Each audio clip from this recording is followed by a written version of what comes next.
আজ বুধবার সকাল এখন ৬টা মতন বাজে। ঘুম থেকে উঠে এই প্রত্যেক দিন যেরকম বাগানে চলে যাই, আজকে সেটা করতে পারছি না। টানা দুদিন ধরে খুব বৃষ্টি হচ্ছে। চন্দনা সকালবেলা আস্তে আস্তে প্রায় ৮টা, ও যখন ঘর পরিষ্কার করে চলে গেল, তারপরে আমি একটা কাজ নিয়ে বসলাম। অনেক দিন ধরেই ভাবছিলাম, এই যে পট স্ট্যান্ডটা দেখছেন, এর মাঝখানে একটা কানেক্টরের অভাব ছিল, সেজন্য এই পট স্ট্যান্ডটা ইউজ করা যাচ্ছিল না।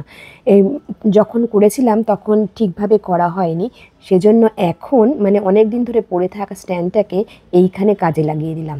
ঘরের ঠিক সামনে যে গাছগুলো রয়েছে, দেখুন জল পড়ে পড়ে জায়গাটা পুরো শ্যাওলা হয়ে গেছে। টবগুলোকে একটু স্ট্যান্ডের উপর রাখলে জায়গাটাকে একটু পরিষ্কার করে নেওয়া যাবে। বৃষ্টিটা শেষ হয়ে গেলে যখন রোদ উঠবে, ভালো করে ব্লিচিং পাউডার দিয়ে জায়গাটাকে পরিষ্কার করব। আর যে ডালগুলো একটু বড় বড় হয়ে গেছে, সেগুলোকে কেটে এখন ফেলে দিচ্ছি।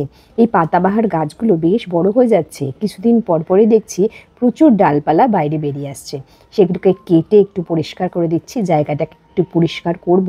তবে গাছপালাগুলো এত সবুজ স্নিগ্ধ লাগছে যে ভীষণ ভালো লাগছে। বৃষ্টিটা যদি একটু কমে যায় তাহলে খুব ভালো হয়। বেশ অনেকটা পাতা পচেও যাচ্ছে, সেগুলোকেও একটু ফেলে দিলাম। গাছগুলোকে একটু অ্যারেঞ্জমেন্ট ঠিক করে নিলাম। পট স্ট্যান্ডটাও ইউজ হয়ে গেল, অনেক দিন ধরেই পড়েছিল। এই সব কাজ করতে করতে মোটামুটি ৯টা মতন বেজে গেল। এরপরে চলে যাব কিচেনে। আজকে ছাদের বাগানে বেশ কিছু পেয়ারা দেখে এসেছি। বৃষ্টিটা যখন কমেছে, যাই ছাদে গিয়ে কয়েকটা পেয়ারা পেড়ে নিই। এই যে ডালগুলো নিয়ে এসেছি, এগুলো কিন্তু এখন কাজে লাগিয়ে দেওয়া যাবে। এগুলো এই যে কৌটোটা আছে, এর মধ্যে একটু রেখে দিলাম। দেখুন পেয়ারাগুলো কি সুন্দর হয়েছে। এই পেয়ারাগুলো এখন চাইলেই কিন্তু সকালবেলা খেয়ে নেওয়া যায়। আমিও একটা পেয়ারা কেটে নিলাম। নিজের বাড়ির গাছের পেয়ারা ভীষণই ভালো লাগে খেতে, খুব মিষ্টি। আমিও এখান থেকে একটা পেয়ারা কেটে নিলাম। 3টে পেয়ারা নিয়ে এসেছিলাম, সবাই মিলে একটা একটা করে পেয়ারা খেয়ে নিলাম। এরপরে চলে যাব কিচেনে। আজকে রান্না করব চিলি বেবিকর্ন। বেবিকর্নগুলো 2-3 দিন হয়েছে আনা হয়েছে, আজকে খুব ইচ্ছে হলো এই রান্নাটা করি। চিলি চিকেন, চিলি ফিশ এইসব তো হয়ই, এটার সাথে এরকমই চিলি বেবিকর্ন করলেও কিন্তু খুব ভালো লাগে খেতে। নিরামিষ হলেও এটা যেহেতু পেঁয়াজ রসুন দেয়া হচ্ছে, আমাদের এই বাঙালি মতে এটা আর নিরামিষ থাকে না। বেবিকর্নগুলো মশলায় মেখে রেখেছিলাম, এখন ভালো করে ভেজে নিচ্ছি। অল্প অল্প করে এই লোহার কড়াইটার মধ্যে ভেজে নিয়ে ক্যাপসিকাম পেঁয়াজ ভেজে একটা সস তৈরি করে রেখেছিলাম।